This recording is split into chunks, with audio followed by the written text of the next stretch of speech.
Welcome back, pod people. My guest today is Tom Jacobson, who is one of the writers and directors of Dude Bro Party Massacre 3, which is continuing the trend of movies I've been watching recently that are what I'm categorizing as meta-modern slasher films, a reaction to postmodern slasher films.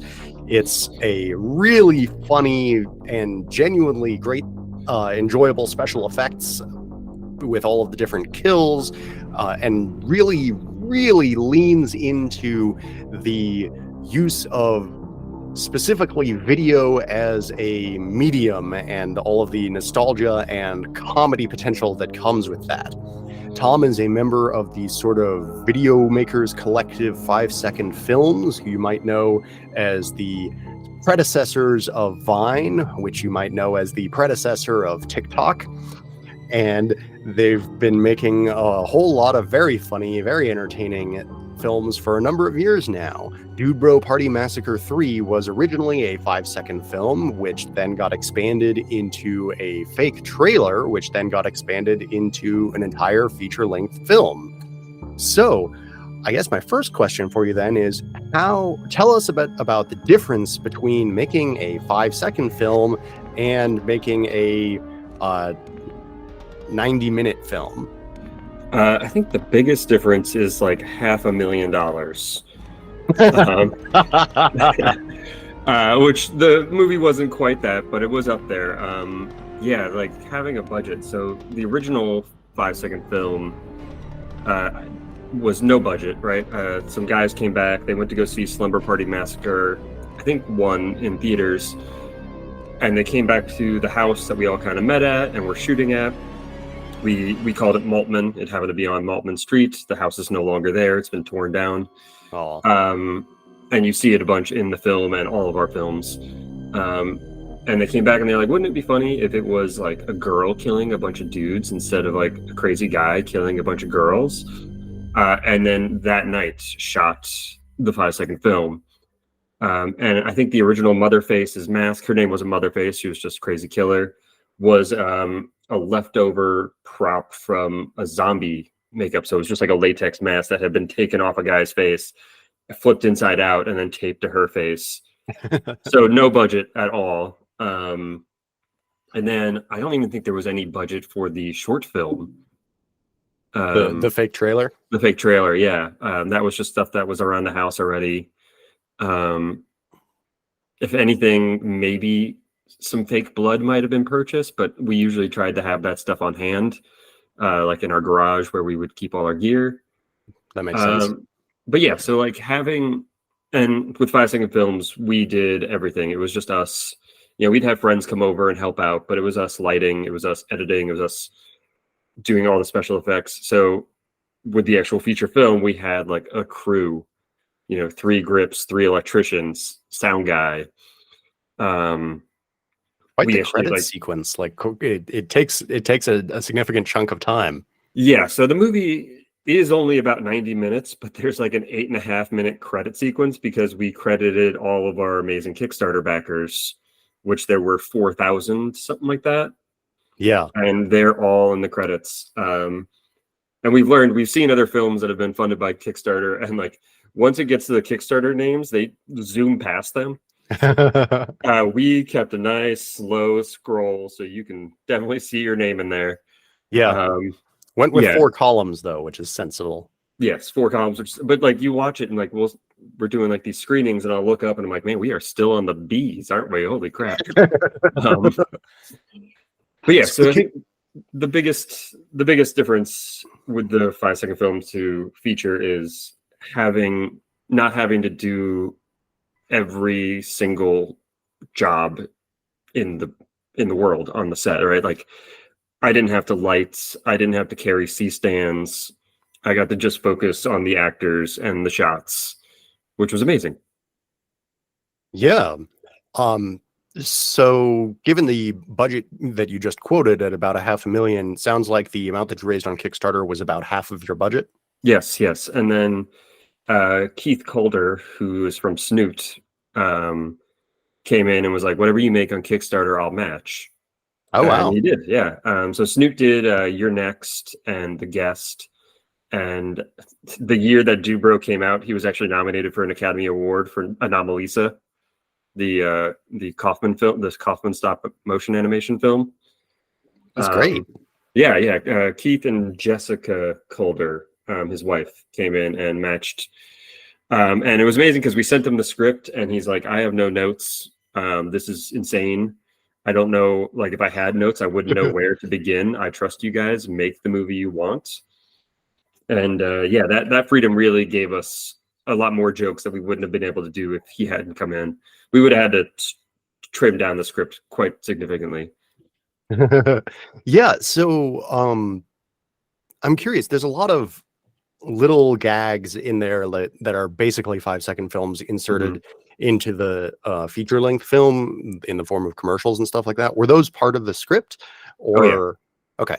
Yeah, that was like early writing days where we need to have 5-second films in here. It needs to still be us on screen.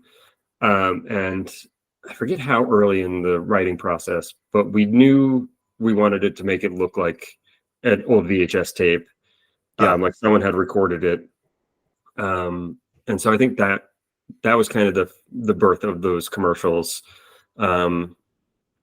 Yeah, I think we focused on the actual story first, and then started inserting commercials after it was kind of put together, like after it was outlined at least.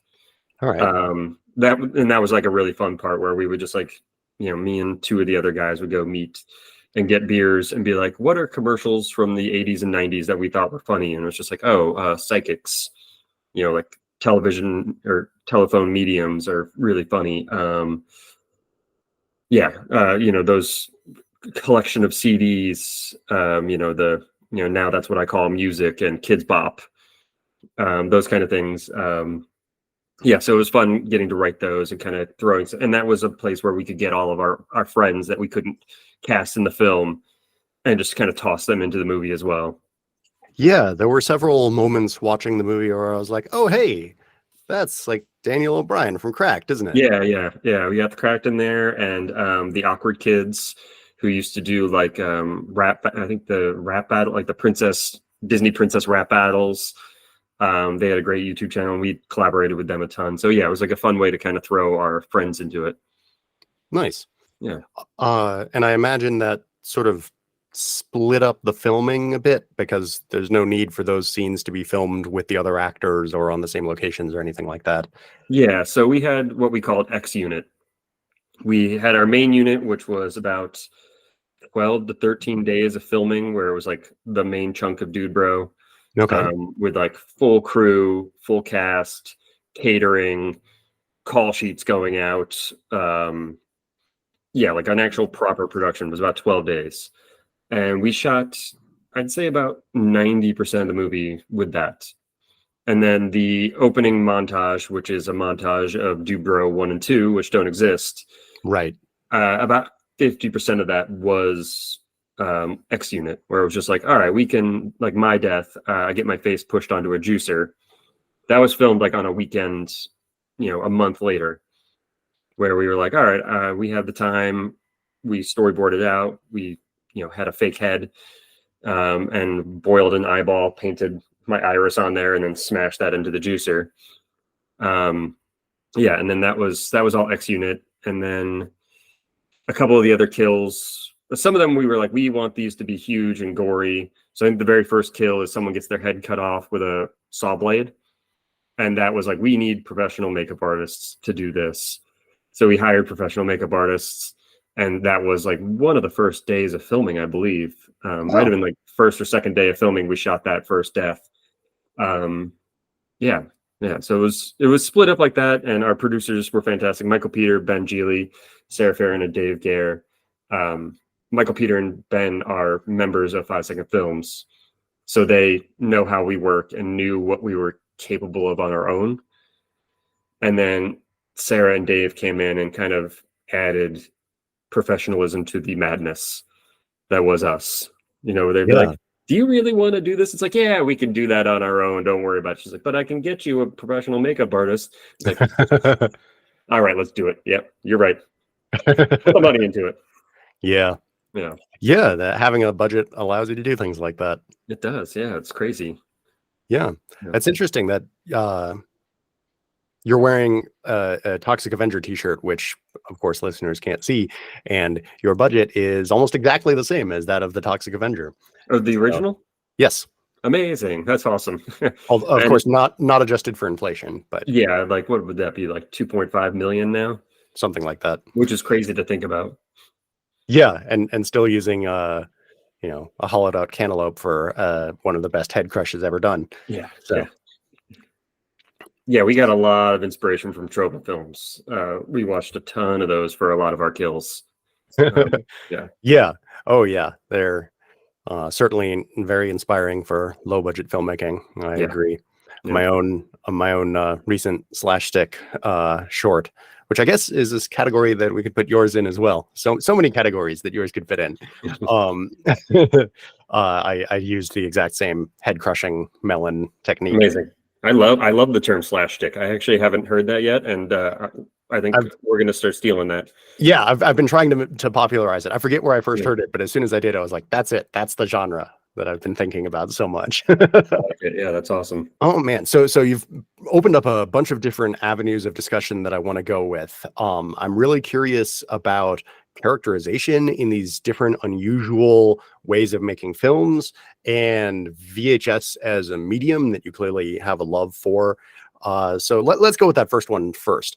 So Okay. you are used to making incredibly short films, and now you're making this longer film, which is still very unusual in that it is this sort of, how do you say it, chopped up kind of structure compared to a more of a traditional smooth continuous structure. And it's got this fictional framing device where it is the third one in a series, and it starts with flashbacks to earlier ones. In horror films in general, well, in films in general, but especially in horror films, it's important for the audience to have strong opinions about the characters, whether those are positive or negative, because we need to care what happens to them. How did you go about getting the audience to, well, at least in my case, to like the main character and dislike some of the secondary characters? How did you go about doing that, given all of these unusual constraints placed upon you?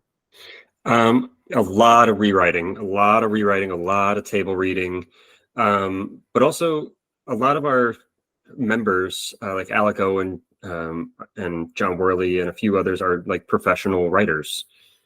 So they're really fantastic at like adding these moments and these beats. And like I write, but I'm not great. And they are great writers. But yeah, so it came about with like a lot of table reads. And also our original plan was to shoot the movie, I think in November of 2013. And we were like, well, that's coming up very quickly. Also, we were planning on shooting in Big Bear. We were like, it's going to be super cold. We're going to get snow. Let's not do that. Let's push until April.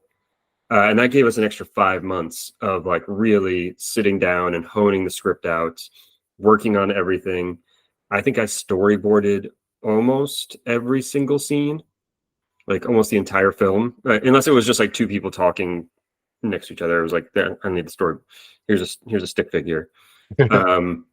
Hey, that counts. Yeah, but yeah, so it was like we had these extra like 5 months of pre-production where the script went through a ton of changes, and that was one thing that we really wanted, was like, you have to care about these people, even though they're awful. Like like these bros like have literally killed thousands of people. I think they have the highest death toll of the film. Yeah. Motherface, our slasher, does not have the highest death toll. It's actually the bros in the frat that are mass murderers. Right. Although you still have to like them. That's all. I mean, it's easy to sort of forget about that. As soon as you said that, I was like, oh, right. They broke that dam, which flooded the town and killed a bunch of people. Yep. But since we don't actually see them do that, it's easy for that not to occupy the forefront of your mind while you're watching the movie. Yeah, it's almost like a throwaway line from the dean where she's like, you killed 4,000 people. And then bam, we get a joke immediately after that. Right. about their paddle boat business being booming now, which we later see the paddle boat businesses, and they're not Right. booming. But yeah, so it was a lot of rewriting and a lot of just us having worked together for so many years and knowing each other. And like there were arguments and disagreements, but everyone knew that when we were arguing, it was for the best of the film. Well, that's good. Right? Like no one ever came back the next day sour. That's good. And we were still shooting 5-second films, so we were still with each other almost every single day. So everyone involved in the writing process was a member of 5-second films? Yeah, for sure. Yeah. Okay.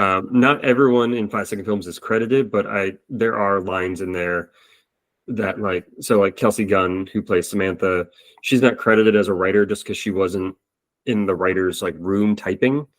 But on set, there are jokes that she pitched. There are moments and there are lines of hers that are hers. And yeah, so it's like we're such a collaborative team that everyone gets heard, and no one, even if like you disagree with someone, no one walks away sour because you know that the person's not trying to sabotage the film. No one's trying to sabotage anybody. Yeah. They're doing it because they believe it's the best. Yeah, that makes sense. Yeah. Cool. Yeah, it comes across as sort of a well-oiled machine, which I guess at this point you guys have a lot of experience working together. I appreciate that. And it wasn't at first. Like the first draft of the script was nuts. We outlined the film and broke it down into like 30 or 35 beats, and then assigned random scenes to people, and then said go off and write those. And then Michael Peter collected all the scenes and then just basically copy and pasted them in order. And then we did a table read of that. And that was bonkers. Like people are like walking in and out of scenes twice, 3 times sometimes. People would just appear in scenes and disappear in the next, which is still really funny and is on, if you get the Blu-ray, there's a making of, and there's like a short snippet. There's like 5 minutes of us reading the original script. And that was, we knew that wasn't ever going to be the shooting script. We just did that so that everyone kind of had their fingers on the keyboard and got a moment of their own in there.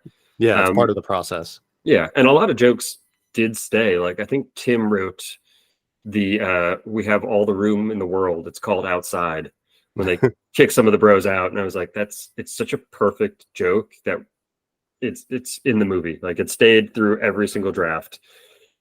Yeah. I think for me, the joke that made me laugh the longest is when I forget every character's name. Sorry, there's a lot of them.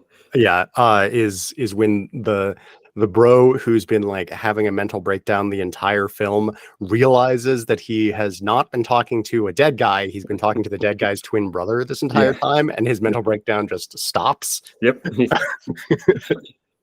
Yeah, Samsy realizing that he's not talking to his dead best friend, he's talking to his twin brother.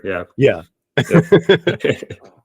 And Ben plays that really. Ben was one of our producers. He's an original 5SF member, and he plays that so perfectly. Like his switch in that moment is fantastic. Yeah, and the fact that it's sort of happening in the background while in the foreground the two characters are having an argument makes it so much better. So let's talk about VHS as a medium and your choice to make it look like somebody recorded it off of a late night cable channel and did their best to scrub through the commercials but didn't quite succeed. So it reminds me of 2 other films in that way. Another one is a sort of horror, sort of comedy one called VHS. No, never heard of it. You should check it out. I'm gonna write it down.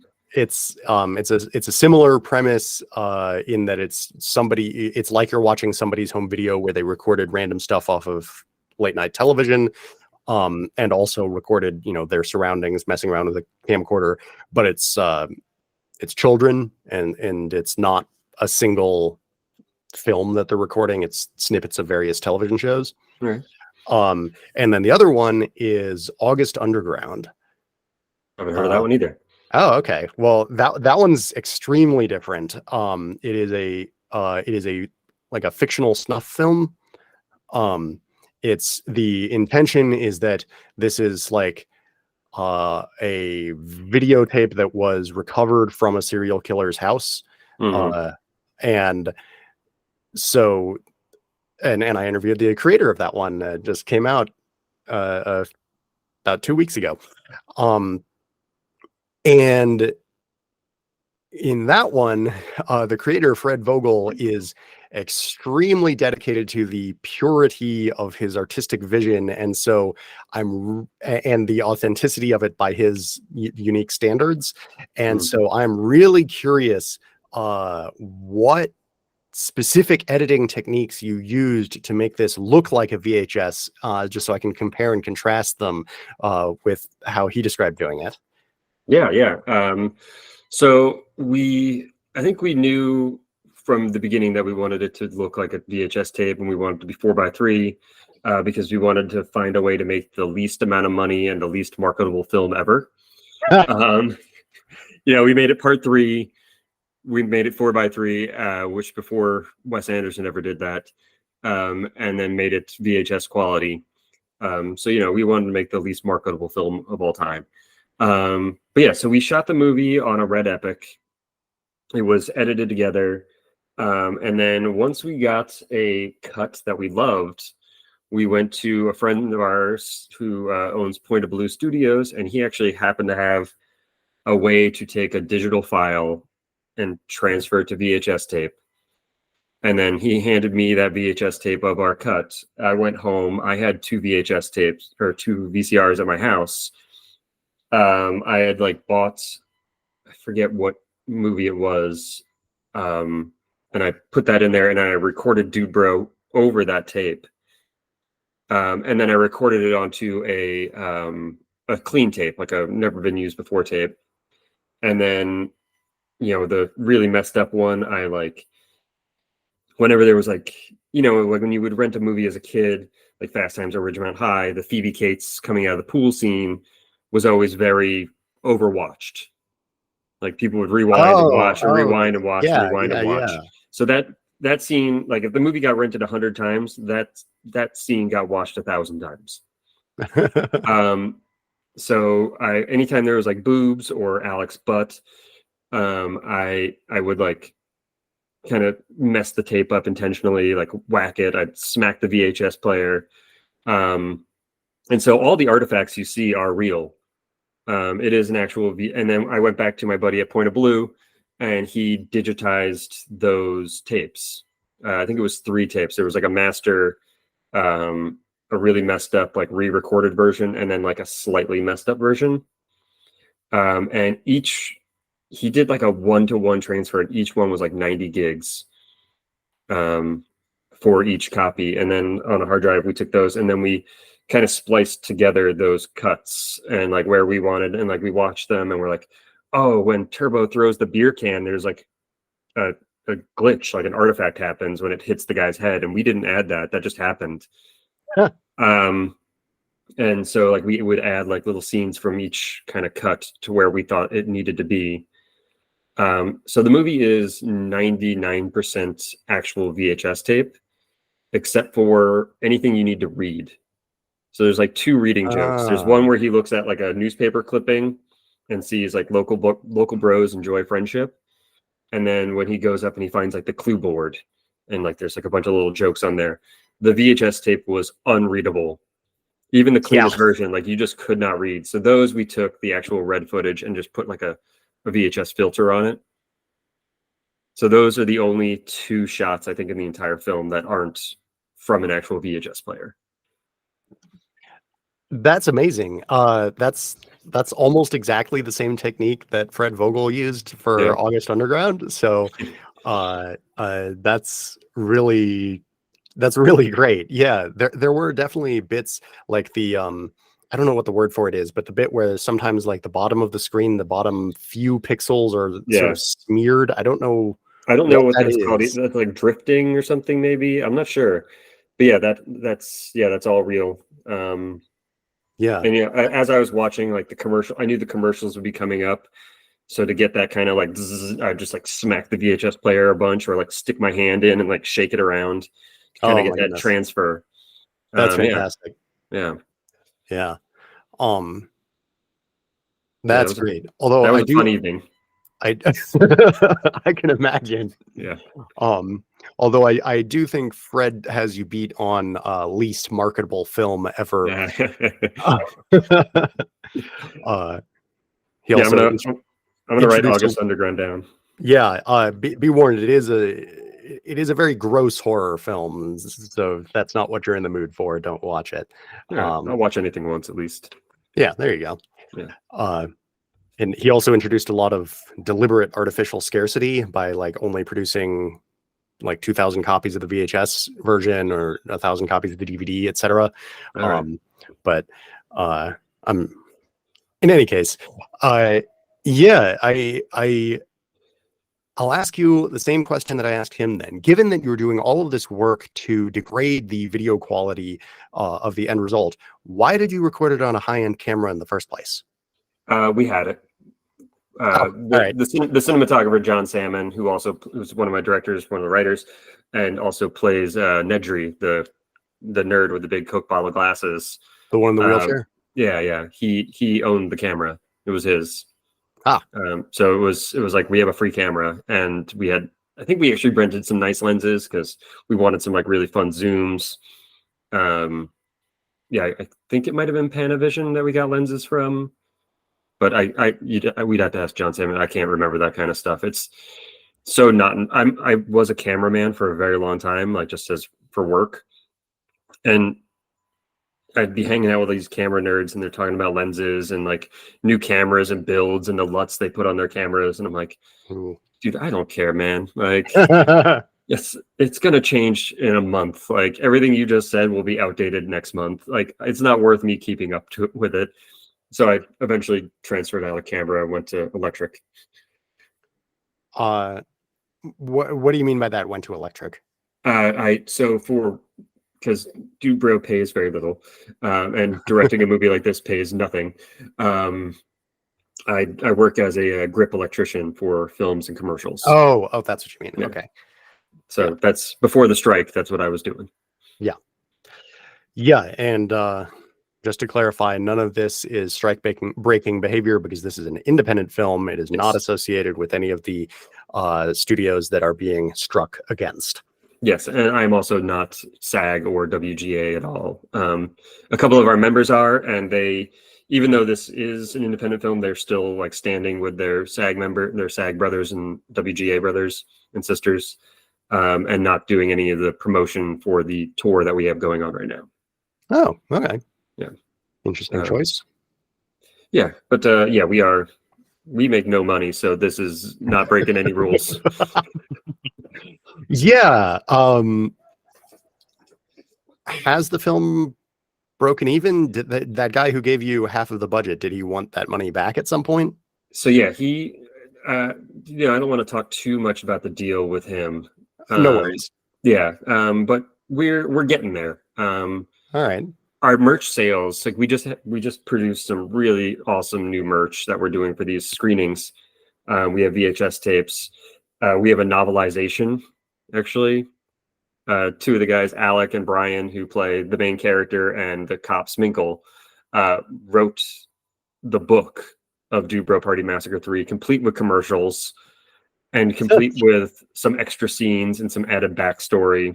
And and there's like a B story going through the book of the like fictional writer going through a really nasty custody battle and divorce with his wife. Oh my goodness. That like appears in his writing as he's like getting more frustrated with his editor. Very House of Leaves. A little bit, yeah. He starts coming out on the page as he's getting frustrated, having to write this stupid fucking book so he could pay for alimony. Oh my goodness. Yeah. So that came out. We had the vinyl, and we just did like plastic vacuum form Motherface masks, like those cheap Halloween masks. And they're like, people love the merch so much that it's like, wow, why did we wait 8 years to do cool merch like this? I mean, we did VHS tapes in the original release, but we only did like 25, I think maybe 50. And now it's just like, why are we not just constantly selling these things to subsidize some of the money we've lost. Yeah, it's a shame how, I mean, I do love how inexpensive it is to produce films these days and how accessible it is to everybody. But like, even with a professional crew like yourselves and a lot of experience and a large built-in audience, it's still really difficult to break even, Yeah, for much sure. less make a big, splash. Oh, let me rephrase that. You guys did make a big splash. Like, I've definitely heard of this film before speaking with you, and I've seen it before, but I didn't make like Yeah, 50 million at the box office we or didn't anything. Paranormal Activity it. Right, Like right. that's so few and far between. There's hundreds, thousands of movies being made all the time, and like Yeah, 2 or 3 a year are those huge breakout successes. yeah. Not everyone gets to get seen by freaking Steven Spielberg. Um, Yeah, yeah, yeah. yeah. So I don't remember for sure, but I think the first time that I saw this, I saw it on like Tubi or something like that. Probably, yeah. Um, okay, but I don't think it's there anymore. Why is Uh, that? so we just signed with a new distribution company, and it will be coming back on Tubi and Quibi and a few other of those like kind of free with ads streaming services. I think. Wait, does Quibi still exist? Oh, I have no idea. Then, yeah, I could be dating myself. Um, I'm pretty sure but yes. Quibi came and went in like 6 months. Oh, great. But yes, it will be coming to a few other streaming services. I think maybe on the 1st of September. So probably by the time this is Oh, out, it might be yeah. available. I'll try to time that. Yeah. I'd have to look at an email exactly. A lot of times there's so many of us in the company that someone will get left off, and like I was like, what's going on with this, what's going on with the release? And there's like, oh, you're not getting those emails. It's like, oh. Yeah, we will be hitting the floor running after this tour ends with Alamo Drafthouse and on a few more streaming platforms. Because yeah, our new distribution company is fantastic. They get the movie, they get that it needs to be paired with like some other weird films of its type. Yeah, before I think we were with someone who was like, it's Netflix or nothing, and it's like Oof. Netflix does not want you. Yeah. And then it was nothing for a long time. Yeah. Shutter, we were on Shutter for a while, which was a huge honor. And Showtime, actually, Showtime showed it on cable, like on television, which was fun. Like people were sending me photos of their, the programming box that whatever, I don't Yeah. have cable. But people that do would be like, up next, it's like Dude Bro Party Massacre 3. So that was really cool Yeah. to see. But that lasted like maybe 6 months. We were on there, and Okay. you don't really get much money from them from like Yeah. getting onto that. It's like it's nothing. I would guess like a 4-digit number of dollars. Something like that, yeah. Yeah. Yeah. Yeah, nothing to buy a car with. Yeah. Yeah. Just enough to like pay for more VHS tapes. Yeah. Yeah. Yeah. Yeah. I guess a lot of the time the goal with this sort of project is to make it sort of self-sustaining. And It sounds like you're in sort of a similar position to that where for sure, yeah. And I think, the movies, like it's got legs. Like we've sold out almost every screen that we're doing for this Alamo tour. They've added second screenings that are almost completely sold out. that's awesome. Yeah, so some people are like, this is my 4th time seeing it in theaters. Some people are like, I've never even heard of this movie. I just saw the title on their website and I came in. So that's awesome. I think it has an audience and not everyone's a fan. I've met people who are just like, yeah, it wasn't for me. And I'm glad they tell me that, because if they made a movie and it wasn't for me, I would be honest. Like, Yeah. I've met people where I'm just like, yeah, I watched your film. I don't like that type of movie. I'm sorry, Yeah. just not mine. Yeah. I think that there's no movie that's for everybody. And I'm generally reticent to talk down about any movies because I mean obviously all of them are incredible works of passion and dedication. Yeah, if you made a movie, that's huge. Yeah, But when they become really big and successful, I do feel a little bit of leeway in that, like the Conjuring series, for example, not for Yeah. me. I find it boring and morally troublesome in that they are uh, uh, building up the reputations of these people who are real life con artists. Yeah. And yet they're incredibly popular, probably the most popular horror movies of all time, and measured in terms of dollars made. Yeah, I think they crossed like $1 billion or something like that. Something like that, yeah. Yeah. Yeah. Um, so the fact that you can make something that's as unique and specific and interesting as Dude Bro Party Massacre 3, yeah, of course it's not going to appeal to everybody. There's going to be Yeah. lots of people who are not into this. Yeah, for sure. And some of them are my family. Oh yeah, my partner is very supportive and helpful, and also likes it when I talk about anything other than horror movies. Yeah, my fiance as well. Like we can do like one horror movie a week usually, and then after that it's got to be something a little happier in tone. Yeah. Yeah, so tell me a bit about are there any moments in here where you were genuinely trying to like scare or startle the audience? Because like there's some pretty gruesome kills, but also the whole thing is very funny throughout. Yeah, I don't think we were trying to scare anybody. I think there's like one jump scare maybe in the film, and that's Samantha's death with the iron poker, because it just kind of comes out of nowhere. Yeah, Um, that is startling. yeah, and especially the content of the death is like, oh, that's startling and kind of messed up. Yeah, But no, I don't think we ever like made a movie where we were like, oh, this scene's going to be particularly scary. We shot some scenes where they were going to be scary, but then immediately we take the piss. And like the one that comes to my mind is the shed scene with Greg Sestero from The Room, right. who is just the nicest person on earth. And his death is like, it's the music is building, it's all dark, and there's like smoke in the shed for some reason. But then every scene after that, we were at this like we were in Big Bear, and we were at this like local tavern the night before we were going to be shooting that scene, and we are like, how can we make this death different than anyone else? And I think Michael Russo said, what if every single shot was a dolly zoom?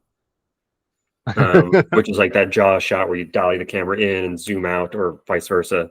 Yeah. And we're like, that's so funny if every single weapon that Motherface looks at is a dolly zoom, and then there's like a dolly zoom on her and a dolly zoom on him, and it's just like we kind of took the piss out of the scariness of it by making it a joke in itself. So yeah, we wanted to make a comedy horror. Yeah. Comedy first, horror is just the nature of the film. Yeah. So I don't know if we ever intentionally wanted to scare people. We definitely wanted to make people go, whoa. Like with the brother face fight at the end where he becomes the big buff bro. Yeah. And then he's going to fight Motherface, and she's like all ready to fight. You think you're going to get this epic battle, and he just trounces her because he's gigantic. Yeah. Yeah. So it was, we wanted to like kind of shock people a little bit, but we also never wanted to lose the comedy ever. Like we never wanted you to not be laughing. Yeah.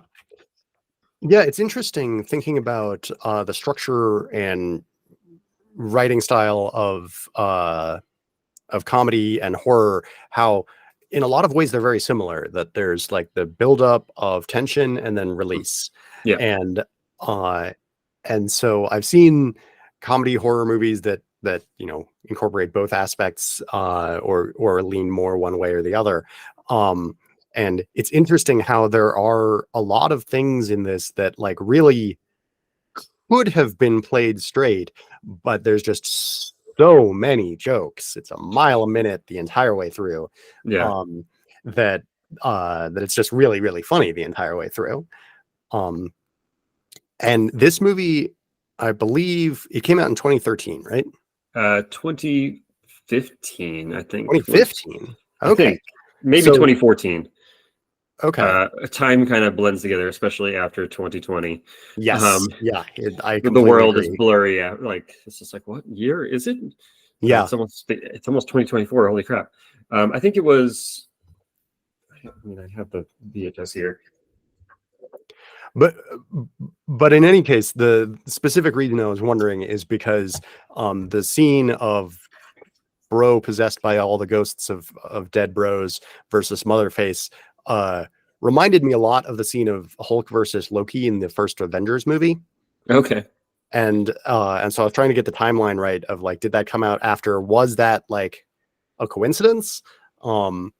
Because they both have the same setup and payoff of Yeah. like, here's the villain that's been built up the whole movie versus big strong dude. You expect a Yeah. big epic fight, and then it's complete trouncing. I think that might have been just a coincidence. I wouldn't say we were influenced by Marvel and anything we did in this movie. Besides like comic accurate Tony Stark and our drinking. Um, uh, yeah, I think that's probably just a coincidence. I think we just thought it was really funny that like we had that shot of Motherface and it's like looking down on her and she puts up her dukes, and then we just pull out to this wide and he just like socks her. Yeah. Yeah, like that was just a funny gag to us. I don't know if there's any coincidence of it. I do love that scene though where he just ragdolls Loki. And then Loki's just like, I know. It's very funny. Yeah. I think the gag works in both movies. And showcases the difference there where like despite being tossed around and ragdolled, he's still actually like he doesn't splatter the way that a human would splatter if you did that to them, whereas Motherface is like thoroughly crushed. Splattered. Yeah. Yeah, I love the cutaway to Samantha's ghost where she's just like, oh, that's too much. Yeah. So you've been extremely comedy focused in your career so far.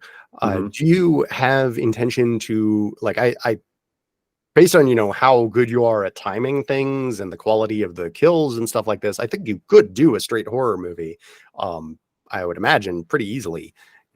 Easily in quotes compared to yeah someone who doesn't have that kind of experience. Do you have any plans to branch out into things that are not comedies?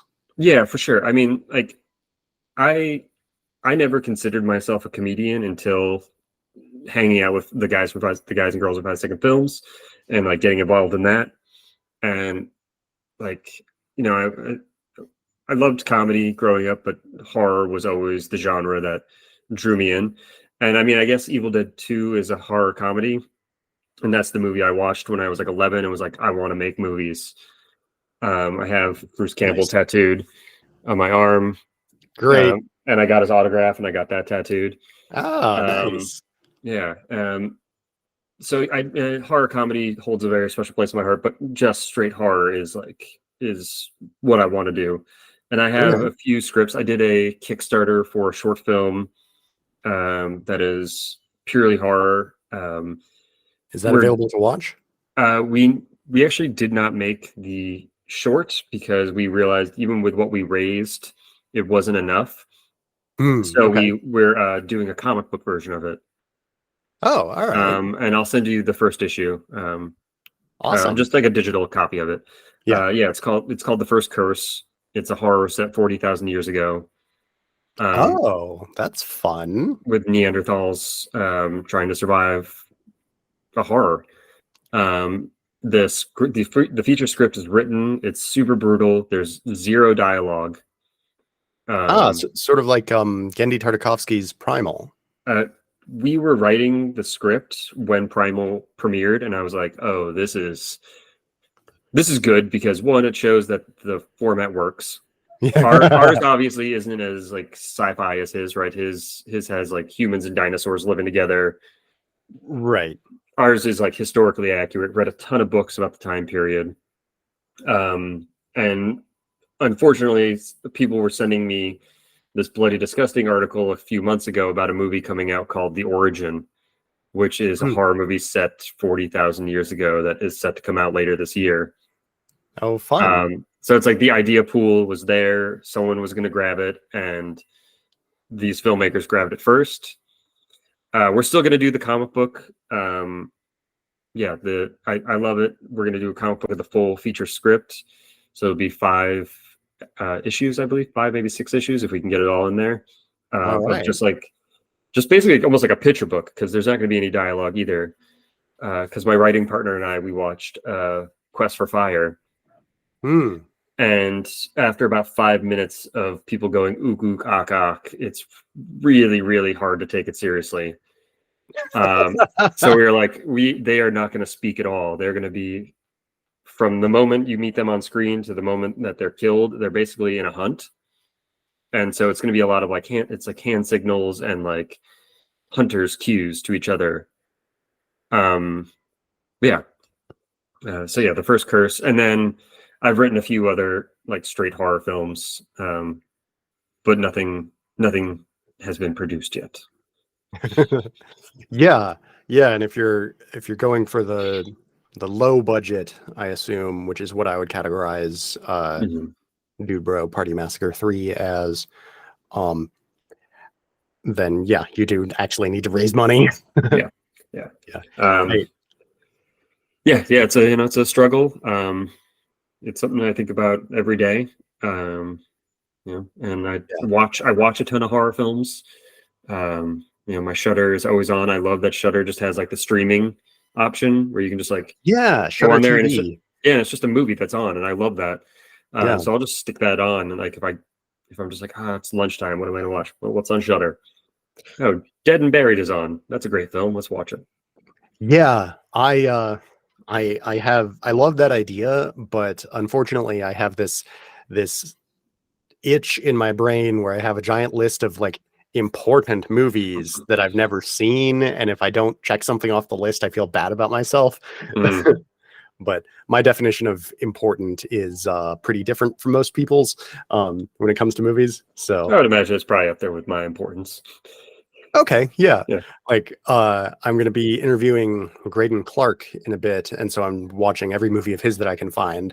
And he's the guy who directed Uninvited and a bunch of other things as well. Okay. Uninvited, very fun. Is that the cat? It is movie? The cat. Yes. Yeah. Okay. Yeah. It's the cat movie. I just watched The Unwelcome on Shudder. Which was fantastic. Is about like red caps, I think. Yeah. Goblins. Yeah. And I was like, what is The Uninvited? And they have like, they have a trailer option on Shudder, but it was just a scene from the film. And I was like, this is wacky. I freaking need to watch this. Yeah. Yeah. He has a few other gems in his catalog, but definitely The Uninvited is my favorite of his movies. All right. Maybe I'll watch that this weekend. Yeah. It's it's a great an example of how what we were talking about earlier about how the structure of a scare and the structure of a gag are very similar. That there are a lot of moments where like, oh, you think a thing is done, but then it's not, and it can be scary or it can be really funny, depending on how you look at it. Yeah, we always have a saying in 5-second films is, what's the second joke? So like whenever we try and write a 5-second film, we try and cram in as many jokes as we can, and usually you get about 2. So it's like someone will pitch a joke or an idea, and then the first question someone asks is like, oh, that's funny, but what's the second joke? Where can we get like a laugh on the end? And that when we were writing Dude Bro, that was something that was like very prevalent in our minds, where it's like, where can we get another laugh out of this joke that's already been set up and punchlined? Can we get a second laugh off of that? And I think that's maybe why it's so rapid fire, is because we were literally like, all right, we got a joke and a setup, we got a punchline and a setup. Where can we put a second joke immediately after? And so I think that's where the rapid fire kind of comes from. Yeah, that makes sense. And also, I bet that you've sort of trained yourself to edit very rapidly just by making so many extremely short films for so many years. Oh, for sure. Yeah.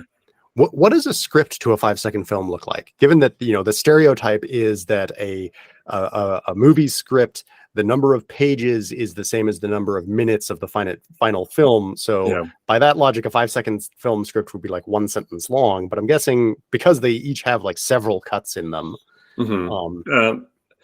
Very few were ever like actually scripted out. When we were heavy in production, we were doing 5 films a week. We would meet on Tuesdays and have like our meeting, our like idea meeting, where everyone would come in and kind of pitch their ideas, and we'd have like a whiteboard or just a yellow legal pad and just like write down like, oh, okay, freaking joke about getting a haircut, joke about clown suicide, and that was about it takes longer to write a 5-second film out than it does to just pitch it. So we would just kind of all get together and pitch ideas and then riff on each other's ideas and get that second joke in, and then write down at the end of the meeting and be like, okay, we're going to do these 5 on Sunday. Boom, boom, boom, boom, boom. Oh, for this one, we need clown makeup. Well, we have clown makeup. Great. Oh, for this one, we need a cop's uniform. Well, we have a cop's uniform. We're going to do that one. So we would just kind of, it was more just pitching and then writing the bullet points down of what the idea was. We have a Discord that we're all on right now, and we have like a channel for ideas, and those are usually just like a paragraph, maybe like 4 sentences of just kind of like the general idea of it, and like if there's any dialogue in there, we'll throw that in.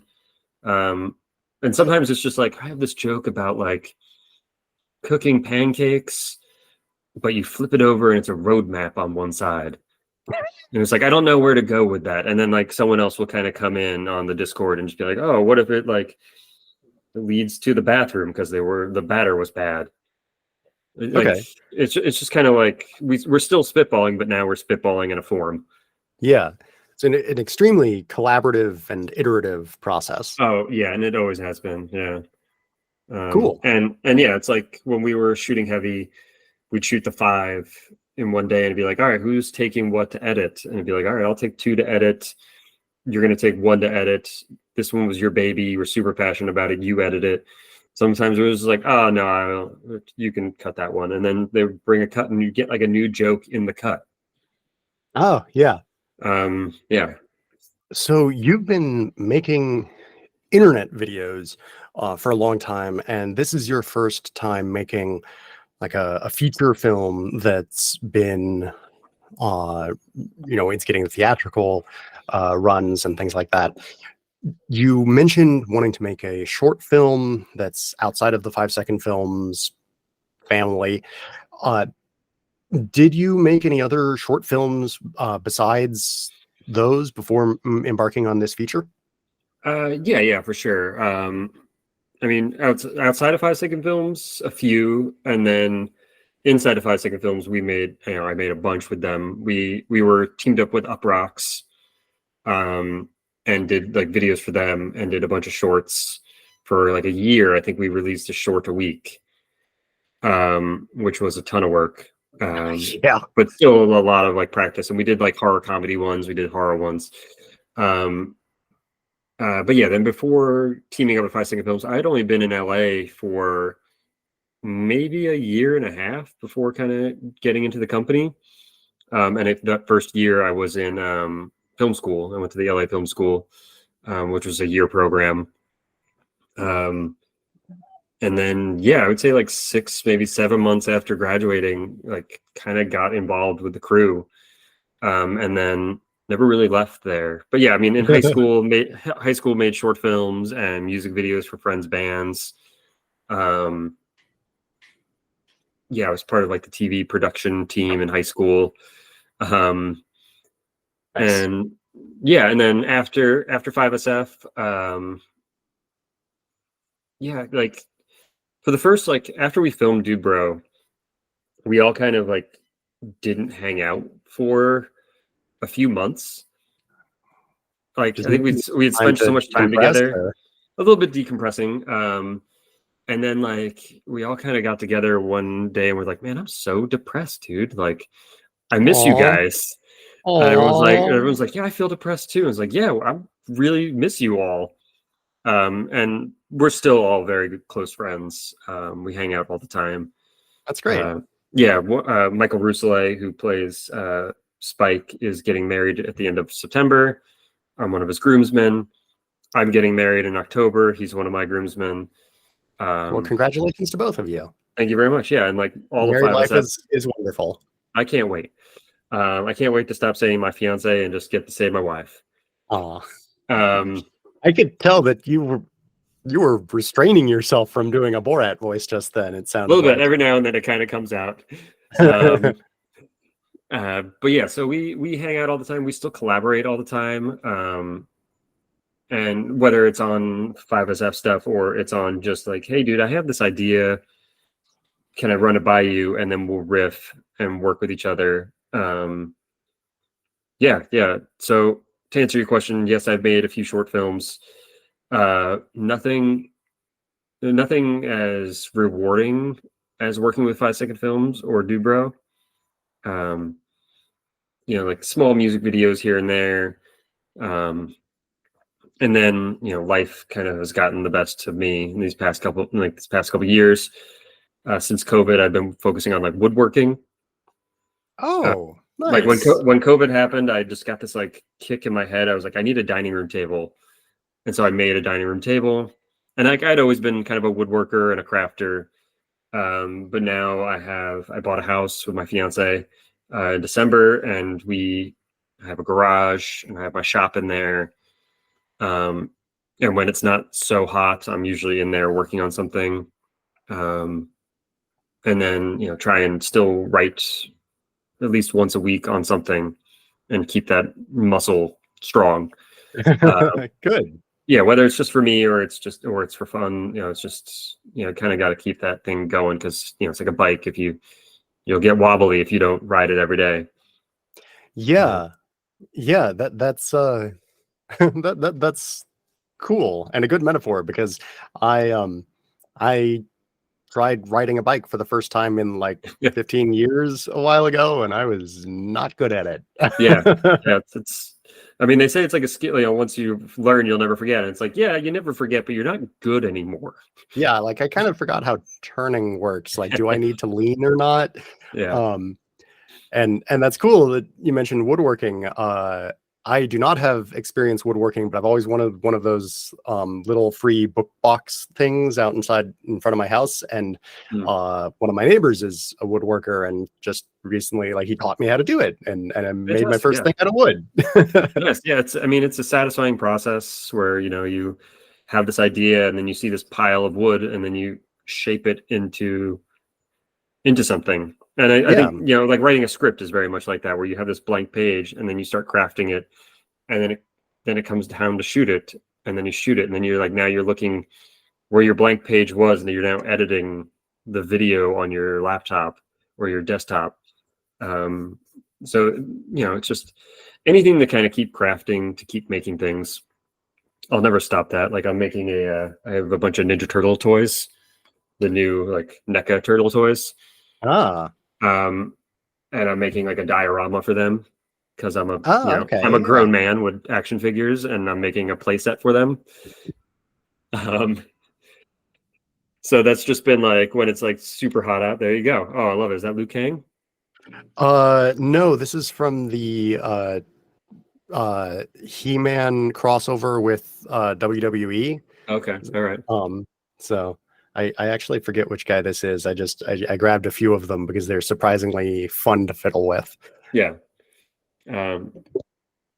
It's just anything to kind of keep that voice in your head that says like, oh, you suck at bay. Anything that kind of just keep crafting or painting or making things or making movies. I still work on sets. I still do commercials. And a few people have approached me after watching Dude Bro and was like, hey, would you want to direct something? I'm like, yes, of course, duh.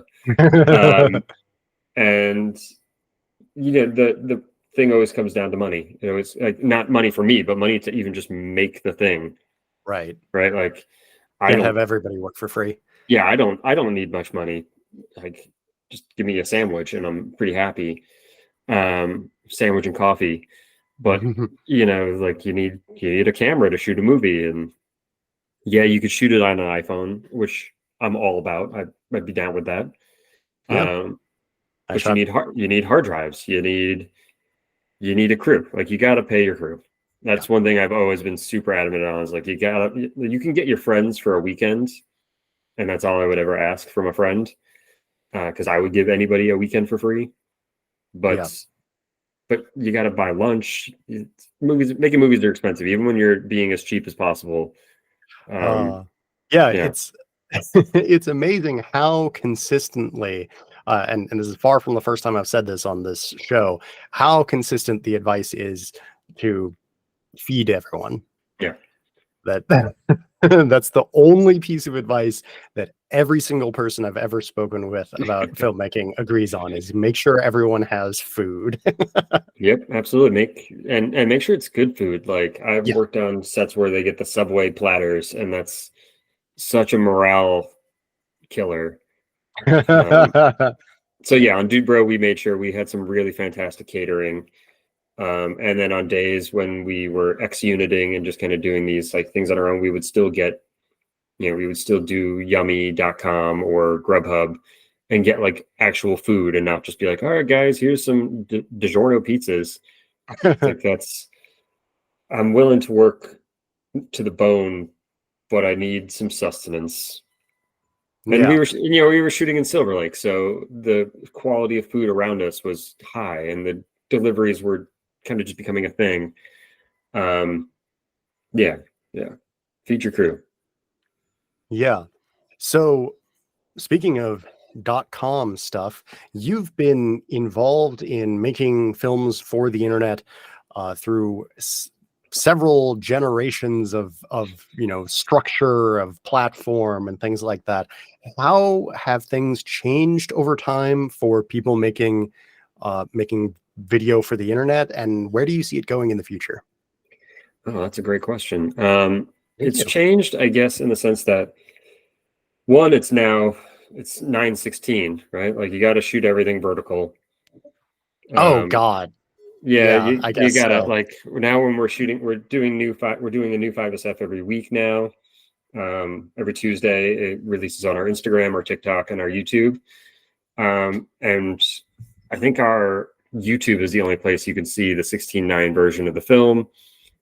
But you can tell if you watch them we're conscious of the 9:16 because everyone's crammed into the middle of the frame because we have our frame lines for 9:16 on the camera, and they're like, all right, we have to do TikTok framing now. And then Are you putting them on TikTok? yeah. Yeah. Every Monday through Friday, we upload an old film, or every Monday, Wednesday, Thursday, Friday, we upload an old film, and then every Tuesday is a new one. Okay. Um, yeah, and so the biggest thing is, man, TikTok does not allow you to have any freaking fun. Oh. No swearing. No, you can't even say the word gun, or Oh, right. you'll get flagged. You can't show. You definitely cannot show a gun. Which, if you go back and watch old 5SFs, there's a lot of gun jokes. Guns are Yeah. funny. Yeah. It's like you can get a lot of comedy out of a gun. TikTok is the source of the like unalive and segs and all those bizarre euphemisms. Yeah, it's very strange. And then to see the ones that like we upload old ones, and like YouTube had no problem, and then it gets immediately flagged after like 10 minutes of being live on YouTube on TikTok. It's just like, oh, this one where we like bury a cat, and it's definitely like a crappy Photoshop photo of a cat in the ground, still gets banned. It's just like, no, the cat, like we can show you a picture of the cat. The cat is still alive. He's a pet, but the cat's not dead. Um, Yeah. which is something I always say to people at Dude Bro screenings, because we had the one scene with the dog, and it's like, don't worry, the dog, it's my dog. She's still kicking. She's amazing. She's a wonderful little puppy dog. That was her first appearance in the film. Uh, she declines to take interviews. But yeah, I think it's a little harder just because if you want to be on TikTok, you can't. You gotta follow their rules, which sucks. When we started YouTube, it was no man's land. It was like the land of the lawless. I think it was like slightly before Google bought them. So it was like Back you when could. there was just like a bunch of old movies and anime and stuff that Oh random people yeah, had I uploaded. watched so much Naruto on YouTube with like fan dubs or fan subs. Yeah, it was like no man's land. It was lawless. You could get away with anything. You could have copyrighted music in your videos, and then that started to go away. And we started having to use the Apple tunes or whatever like GarageBand came with, like, you know, those 75 songs that are in every single one of our 5SS.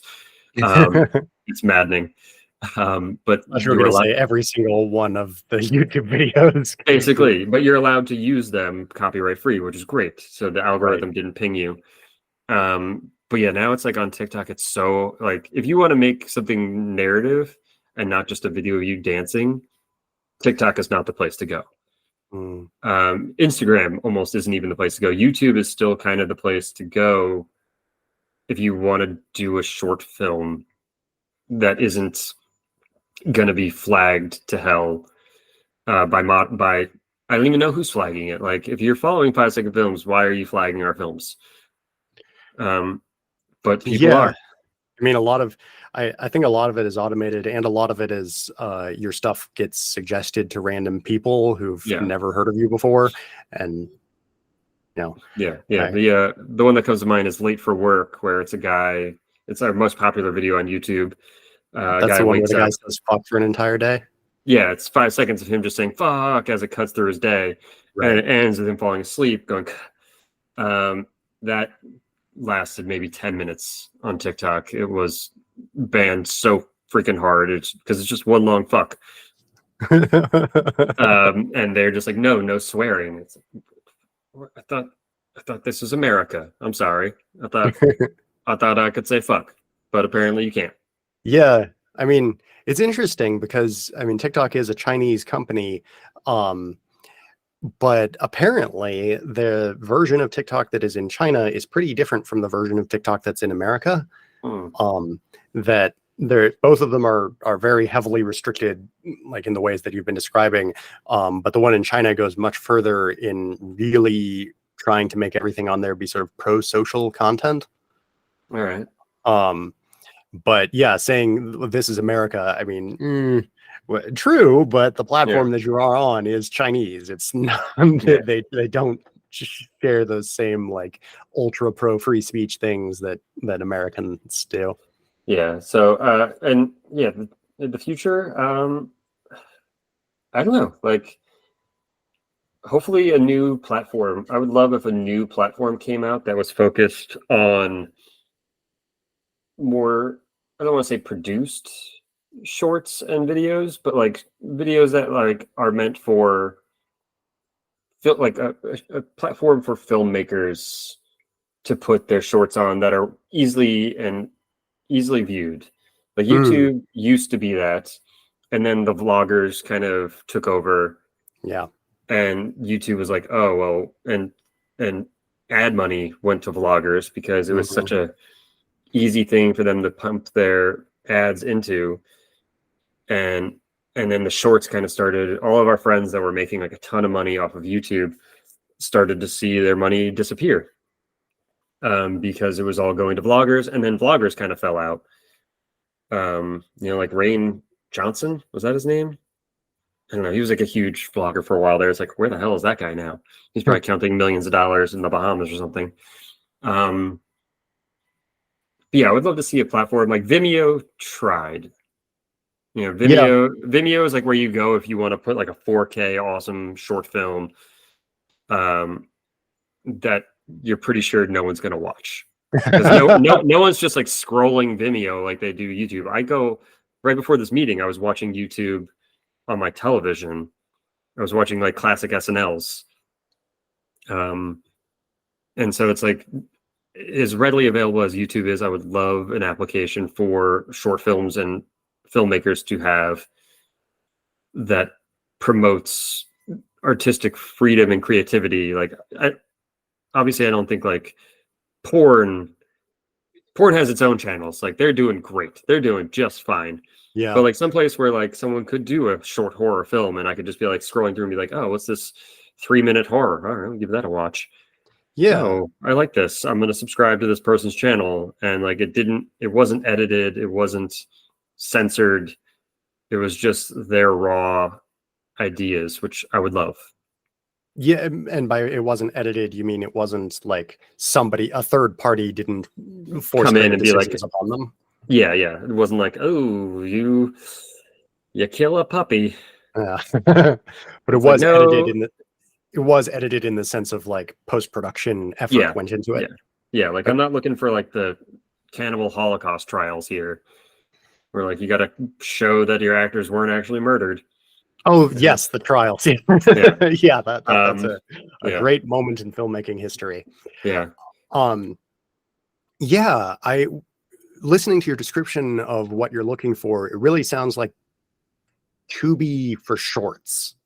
Tubi for shorts would be awesome. Yeah, and especially a place for filmmakers to get some ad money. Yeah. Like and YouTube, even when we were at the height, I think it was like for every 1 million views, you got like $70. God, that's so little. From YouTube. If you had ads or if you were like, if like Maybelline was like, and you're like, isn't this short brought to you by Maybelline? They'd pump a bunch of money into you. Right. But the ones that you provided would give you like $70. About for every 1 million views. I think it was something around that. Yeah. So like, even if you were getting 10 million views, that's amazing, but that's depending on your production. Yeah. Depending on your production value, then that might be nothing. Like, yeah, I had a gas bill last winter that was like almost $1,000. That's quite a bill. Yeah. Although, do you live in like Los Angeles County or? Yeah. Okay, so you live in an expensive part of the world. I do live in an expensive part of the world. Yeah, gas is crazy, and food is great. Everything's crazy. I do live in like the sticks. I live in the canyons, and I live like by a bunch of horses, and like my neighbor has goats. Nice. So I'm in the mountains now. But at the time, for a while there, I was like right in the heart. I was living off of Hollywood Boulevard for a while. Yeah. Luckily, it was a cheap, crappy place. So it was great for a 20-year-old. That's good. Yeah. I live in a inexpensive part of the country, so right. It goes a lot further for me. Yeah. So. Yeah, to me, Tubi is like the perfect level of curation because they keep out anything that's just ultra low effort person talking into the camera like we're doing right now, which I mean, I would not want to find this on Tubi. I want to find actual films, and everything on Tubi is like an actual movie. But they don't, at least so far as I've observed, they don't censor arbitrarily on a bunch of random stuff that I think so, because Tubi has some great horror films on there. Their horror section is really awesome. Yeah, you got to have ads in it, but it's still worth watching. I think the last thing I watched on there was American Werewolf in London. Oh yeah, a classic. My fiance had never seen it, and I was like, "Well, it's Sunday afternoon. Let's watch a movie you haven't seen yet. Let's watch a classic film." And your one horror movie a week. Yeah, and that movie is just phenomenal. It's really good. Great. Yeah, Tubi, if you're listening, man, Tubi shorts, get on it. Yeah. Tubi and Shudder are pretty much the only two streaming services. I watch Tubi, I watch Shudder. Very occasionally I'll find something really cool on YouTube, and I'll watch screener links that people send me that are on Vimeo. Nice, and Vimeo is basically great for password protected shorts and features. Yeah.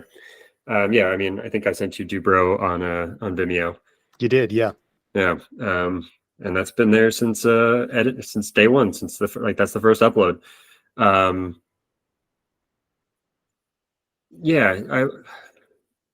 There are some great shorts on YouTube. There's a stop motion guy that I love, and I'm blanking on his name. But if I find it, I'll send it to you. All right. I do Who like just does stop like these motion. really fun little stop. I mean, he does them all by himself, and they're awesome. Yeah, it's still a place for things, but it kind of feels like the companies that, Google, their motto was "Don't be evil," and then they started to be, Yeah, emphasis on was. yeah, yeah. YouTube. I mean, I watch a lot of YouTube, but it's mostly SNL, classic SNLs, and recipes. Yeah, I watch a lot of like sort of nonfiction content on YouTube. Mhm. Um, but when I'm looking out narrative fiction, it's I mean there yeah, like you said, there is good narrative fiction on YouTube. It's just that, as a proportion of the total things that are on YouTube, it rounds to 0%. Yeah, yeah, for sure. Yeah. Yeah, if you want to watch that new Marvel trailer, go to YouTube. Right. Yeah, yeah. Or X. Yeah, X, I guess. Yeah, I'm not even on. I've never been on Twitter or X. I have an account, and I just like I was using Twitter to drunkenly tweet at companies that I thought were doing a bad job, Ha. like Yeah. AMC. All the time, I would be tweeting at them, being like, "Why are you showing me a Coca-Cola commercial? I paid full price for this ticket. Paid $18 for a ticket. Why are you showing me commercials? I want ad free." Oh, is that an opinion you genuinely hold, or is that just like riffing off of people saying like, "Oh, I paid for Hulu. Why does Hulu have ads?" No, I don't. I don't. I mean, I pay for Hulu without ads. I pay that extra $3 a month because it was maddening watching.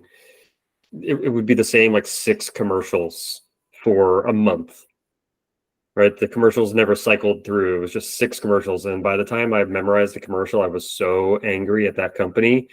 I was like, I'm purposely never going to buy your product because Yeah, of this stupid commercial.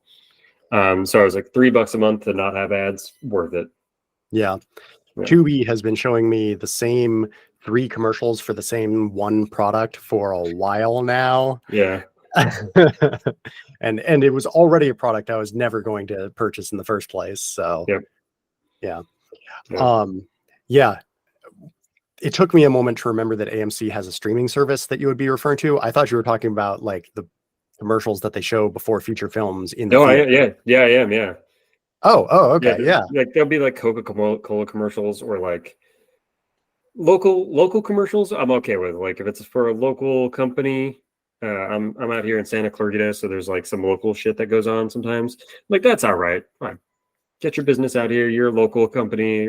I'll support local, but don't get your Coca-Cola commercial out of here. It's already advertised everywhere in the building. Yeah. I don't need it. Yeah. The commercials that they've been showing in front of films now that are that I have mixed feelings about are the ones where it's like the actors in the film sit down and are like, "Thank you for going to the movie theater." And When I saw Dungeons and Dragons, it was the crew, and you could tell none of them wanted to be there. yes, Like, that one was really funny. it almost seemed like Chris Pine was like about to get up and walk away. Like, even before the commercial ended, he was like on his way out the door. Yeah, that one Yeah. was really funny. And then recently, before I saw Barbie, they showed one of those things where it's the cast and crew talking, like doing what we're talking about. But it was the cast and crew of The Haunted Mansion, Yeah. which is Okay. not the movie I was watching. Yeah. So, man, Yeah. Well, I mean, people are back in the theater, which is great. yeah, I'm one of the things that I really enjoy about living in this, smaller city that I live in now is we have a drive-in movie theater. Oh, fantastic. Yeah, and so that's where I go to watch first run films now. I haven't been in a, whatever the word is. I still really want a word that's as concise as drive-in, but for the kind of theater that isn't a drive-in. Like a black box? I mean, that already refers to other things, though. Yeah. Black box. Yeah. I've been calling it like a hard top theater. I don't know if anyone else says that, but Yeah. I enjoy the drive-in experience so much more than I enjoy the hardtop experience. Yeah, Yeah, if nothing else, the ability to control the volume and for sure. change it when it's like, oh, it's a fight scene, turn it down. Oh, it's dialogue, turn it up. Yep. Yeah. And not the, you know, there's been a few movies in the past couple months I've seen them, like Guardians of the Galaxy was just like infuriating to see with a full crowd, people talking and being like, I thought Groot was like a little baby. It's like, shut up. It'll get explained. Yeah. Yeah. So yeah. I'm very much a talker in movies. I like to watch movies as a social experience with friends, Mm-hmm. and so for that reason, I've not really like I've always been conflicted about going to see them in theaters because I don't talk when I'm in a movie theater because I know most of the people around me hate it. But at the Mm-hmm. drive-in, you can do it just fine. Just you got the windows rolled up. Nobody else can hear. There you go. Yeah. Yeah. And you get to bring your own food and Yeah, bring your own food, and they have a diner with like a yeah, flat top grill, and sell you a nice. hamburger for $6.25. There you go. Yeah. Yeah. So, you have done films professionally, primarily for the internet, and now this you had. Correct me if I'm wrong, but Dude Bro Party Massacre 3 had sort of an internet release before it had a theatrical release. Is that right? No. We premiered at the LA Film Festival. Oh, okay. And then did a festival run for about a year. We were playing pretty consistently, like once a month. Nice. And then Congratulations. basically up until 2020, we were playing 3-4 times a year in theaters in different parts of the country. Whether we were getting the screening together or someone would program it. Yeah, we we were on like Showtime and Tubi and Amazon, not Amazon Prime, but Amazon to rent. Right. Which most movies kind of go to. But I think the theater experience is really the best because when you're laughing with 30 other people, it's just so much funnier. I've shown the movie to people just like sitting on a couch, and they'll laugh, like 30% of the time. But if you go to a theater, it's like 100% of the jokes are getting laughs. And you feel better laughing out loud, I think, when you're not the only person laughing at, a person being killed. Yeah. Like I showed my stepdad and he laughed at one scene. Oof. Yeah. But Which scene? it's not his movie. He laughed when Samantha was running, being like, help me, help me, help me. And then Turbo socks her in the face and she does like a complete flip and lands flat on her back. Yeah. He just let out a "Pah!" But yeah, like we were saying, this not every movie's for everybody, and this movie was not his style. Yeah. He doesn't watch horror movies. He doesn't even like watch a lot of comedies. He's more of a docu guy. So like, it was a stretch, but he was like, I want to watch what you did. So Yeah. Well, I I'm glad appreciate him sitting through it. Yeah.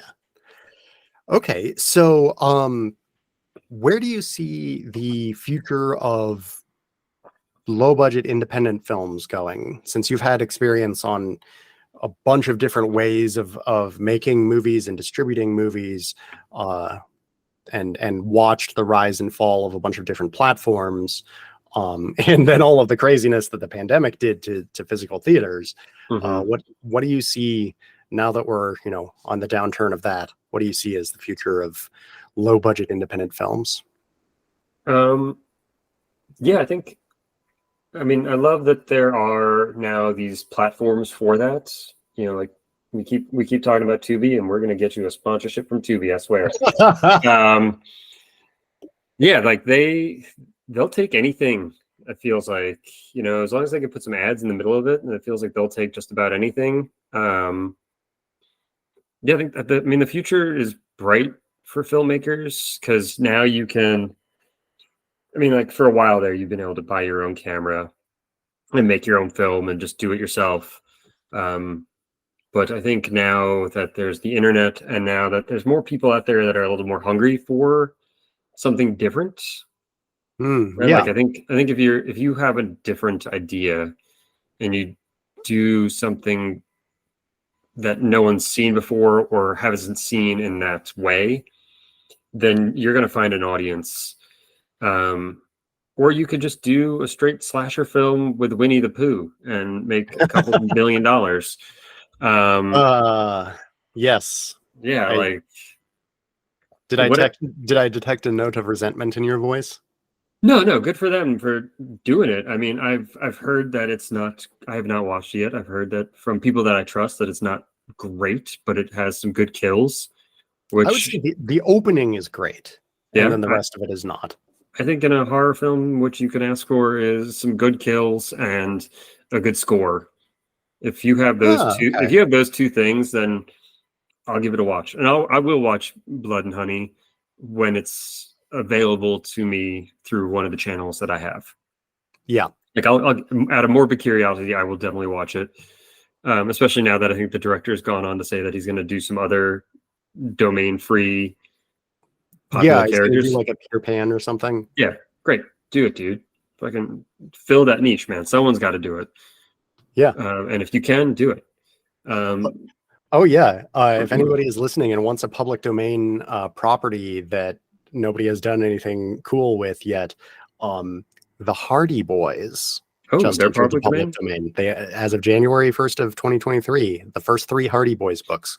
But All right. if you do, be sure that you only base it on the first 3, and be sure that you base it on the 1927 versions, not the 1950s versions. They are different. All right. Good to know. Maybe I'll see if I can download a PDF of those or something like that. They're probably on archives.org by now. Yeah, there's a good chance of that. I scoured eBay for old printings of them. All right, nice. Yeah, there was a time there where I was going through and like trying to find copyright free stuff. But yeah, back to your question about independent cinema is like it's not going to go anywhere, and I think studios are starting to see that like these giant $100 million films, they're pumping out too many of them in a row for it to ever be profitable.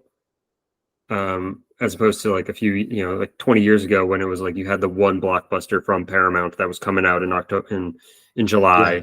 and that was their $120 million film, and that was going to be the one that they made bank on because they actually cared about it, as opposed to now where it's just like there's just all these superhero films coming out, and I love a good superhero film, but man, has there been a bunch of bad ones lately. There have been some really, Emphasis really on a terrible. good superhero film. Yeah. And there are good superhero films that are coming out, but there are just some really terrible ones where you can tell they're just like, oh, people are idiots. They'll watch anything with the tights in it.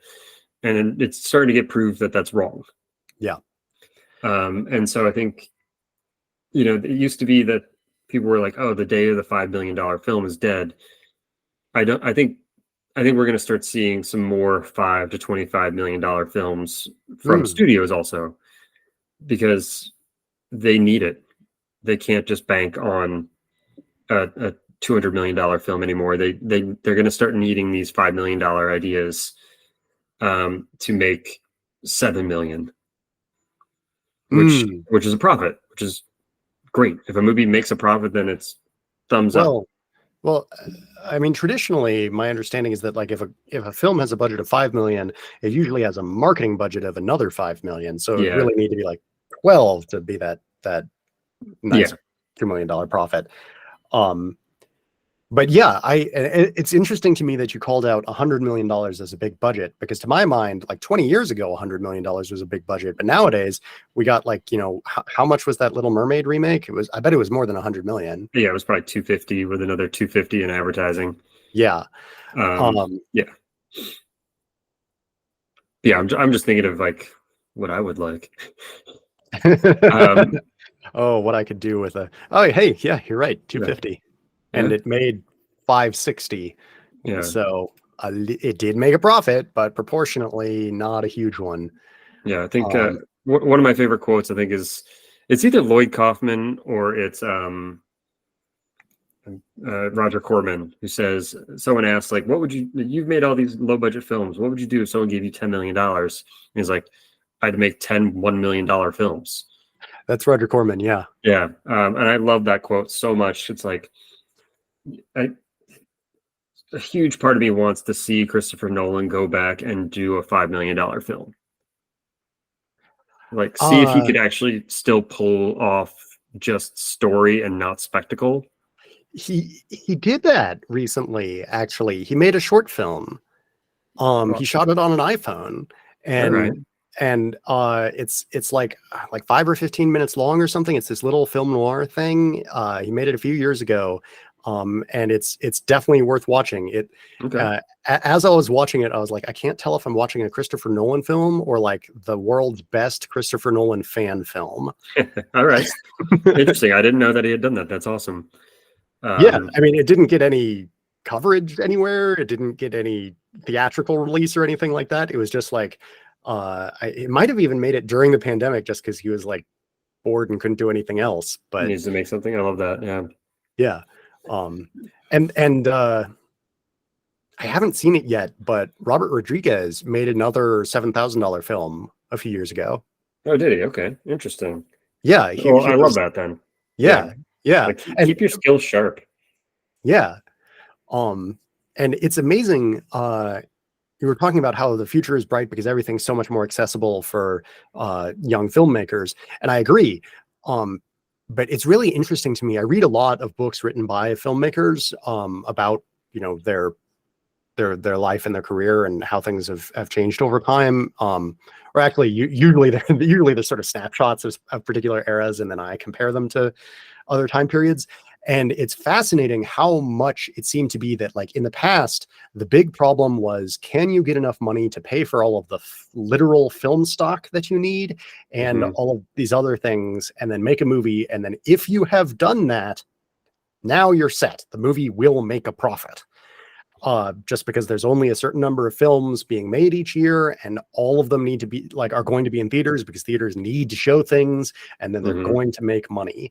And nowadays it's much easier to get enough money to do the literal production of the film, because you no longer need to spend thousands and thousands of dollars purchasing film stock and then getting it developed and getting prints made. But once you've made a film, the odds of it making its money back are much lower. Which is, from my perspective, as somebody who just wants to watch everybody's weird art, that's a great situation. But from the perspective of people who want to make a living doing it, it might be worse. I can't tell. And so I'm curious, like, as someone who clearly has a passion for all of these weird low budget films that people are making, and also is trying to make a living in this space. What are your thoughts on that? Man, it's hard. It's hard. A lot of, I mean, like I said, I still haul sandbags for a living to like pay for mortgage and for food. And I love it. And it keeps me on set and it keeps my skills sharp. But yeah, it's definitely hard. Like, a lot of people make one movie. Not a lot of people make two. Oh, wow. Yeah, that's an interesting way of looking at it. Yeah, so a lot of people will make one movie and do it. And by movie, you mean feature? I mean feature. Yeah, I think so. I think a lot of, I mean, you can make a short film for almost nothing in your house with some friends on a weekend and be fantastic. Yeah. Get it into a few festivals, have it seen, which is awesome. I love that festivals are still a thing. I wish they weren't so expensive to submit to, because I think they keep some people out by doing that. But I understand that festivals have to make money as well. Hey, here's a great opportunity for me to mention it. I'm putting together 2 film festivals. New Fears Day is a winter and holiday themed film festival, and Slime Fest is a gross out themed film festival. So New Fears Day in the winter, Slime Fest in the summer, coming 2024. Free to submit to for all Colorado-based filmmakers, and very cheap for everybody else. All right, fantastic. I'm actually writing a slimy horror short right now with a buddy that we are looking to shoot pretty soon, and it's just like a single location. So we were like, this is a weird ass idea. Let's just do it. So yeah, maybe we'll join your slime. Great. Yeah. And yeah, if we get in, we'll come out to Colorado. I love Oh, Colorado. fantastic. Yeah, so actually, we're having a screening tonight in Denver, Nice. I and live in tomorrow, Pueblo, which is about 2 hours south of Denver. and tomorrow is Fort Collins. Nice. Yeah, Yeah. yeah. So yeah, and there's like a horror convention going on this weekend, I think, in Denver. I just saw on Instagram, like Instagram was like, "Oh, you might like this," and I think the mom from Child's Play 1 is there, and Jeffrey Combs Okay. might be there. Jeffrey Combs. Oh man, Star Trek. Also Reanimator. Oh, that too. Yes, you're right. Um, I know him from playing the like dozens and dozens of different aliens on Star Trek. Yeah. But yeah, so I think I love that film festivals are still a thing, and film festivals take shorts. And like little film festivals come up, and film festivals are now doing like internet screenings too, where you can like watch these films. Like you can just pay a small price and watch the collection of films online, which I think is awesome because it just gets people's work out there. Yeah. But yeah, it's like you said, it's hard to get your money back from making a movie. It's definitely a exercise in eating ramen. Where you will starve to make your art because you're not gonna starve, but you're gonna find ways to cut corners in your own life in order to fund your film, which we've done in 5-second films because we weren't making any money from it.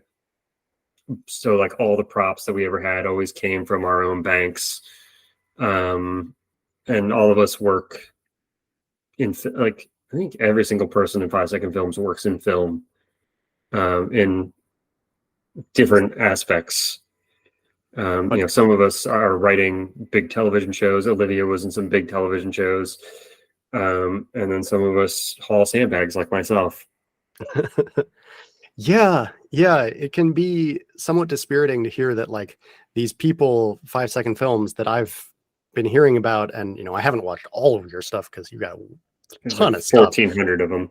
Yeah, gee Louise. But I've certainly watched quite a few for quite a number of years now, and to hear that you guys, despite being one of the most famous and one of the earliest like internet film production companies, you guys are still just doing it out of the love of the craft and not really making much money off of it. That can be a little discouraging, I would imagine.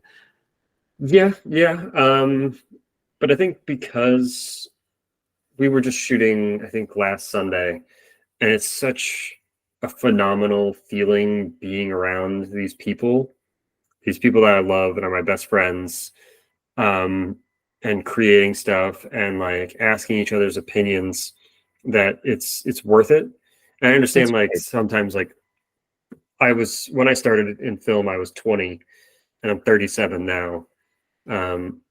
I remember being the youngest person on set, and now I've met people that I work with that are younger than me, and be like, "Oh, I was watching 5-second films in junior high." I'm like, "Oh, wow, okay." And you're the director of this commercial? Great. fucking great. Awesome. But yeah, you can't let that disparage you. If you love it, then you got to kind of just keep doing it, whether you're making money off it or not. I mean, like, just make a movie, make a short, play with an action figure or in a camera, and make a stop motion. Just anything you do to kind of just keep flexing the muscles. If you do it for long enough and you're passionate about it, I do think that someone will pay attention. It's a rare thing when someone makes, Christopher Nolan made his following film and then immediately got an agent and was making Hollywood films. Right. It's so rare. Yeah. But it's still so rewarding to see something on screen, even if it's on YouTube, and you see your views click up, or you're at a film festival and you hear the laughter or you hear the shock. I don't think you make, if you're trying to make movies to make money, you're in the wrong business. Like you could be a real estate agent if you want to make money. And I don't even know if that's true or not. I have no idea how the real world works. Be a dentist. Yeah, definitely. If you want to make solid money and just have it it's a cushier life, be a dentist. You're gonna have to stick your hands in people's mouths. It's horror related. But yeah, like if you're making movies to make money, I don't think you're not doing it for the right reason. If you're doing it because you're an artist and you're just so passionate about movies and you like have this idea that's been stuck in your head for weeks, months, years that you just like cannot get out of your head and you just need to vomit it onto the screen, that's why you need to make movies. Like Lloyd Kaufman, I don't think was making Toxic Avenger to make $1 million. He did it because it was a wacky idea and he wanted to break even. He wanted to pay rent at least. Yeah. And yeah. And I know specifically with the Toxic Avenger, part of the motive there and part of like Lloyd's whole ethos has been sort of sticking it to the mainstream, and that the thing that got him first, him and his partner, oh my God, how can I not remember his partner's name? I can't remember either. It's on the beginning of every single. I know, right? Oh my God. Yeah. But the thing that got them thinking about making the Toxic Avenger in the first place was Lloyd read an article in a newspaper saying that the horror movie was dead. And he's like, oh, okay, so it's time to make a horror movie. Yeah. And yeah, I think that sort of attitude of like you're not trying to make something that'll be popular because you want it to be popular. You're trying to make something that you want to make is really important. Yeah, Troma's punk rock as hell. And you can see it in their aesthetics. Just Michael Hers. Michael Hers. Michael Hers. Yeah, make movies. Get a camera, make movies. Yeah. And nowadays you probably already own a camera. Yep. Yeah. Well, thank you so much for coming on and talking with me. This has been a really great conversation. Thank you for having me, Thomas. It's been fun. Yeah. So do you have places on the internet that you would like to direct anyone who's listening?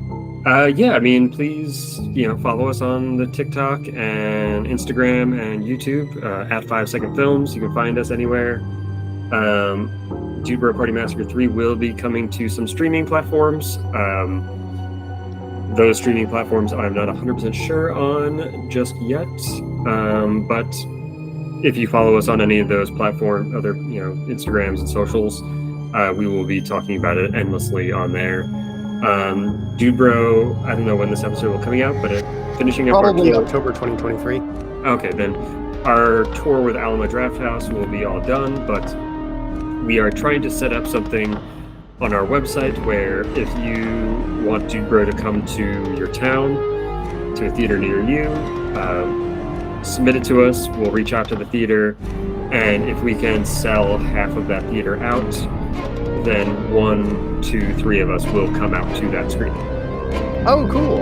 Yeah, I love seeing the movie with people. I love talking to people that go.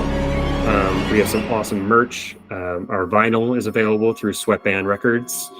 If you look up Sweatband Records, the vinyl soundtrack is available. The vinyl is fantastic. Yeah. All right.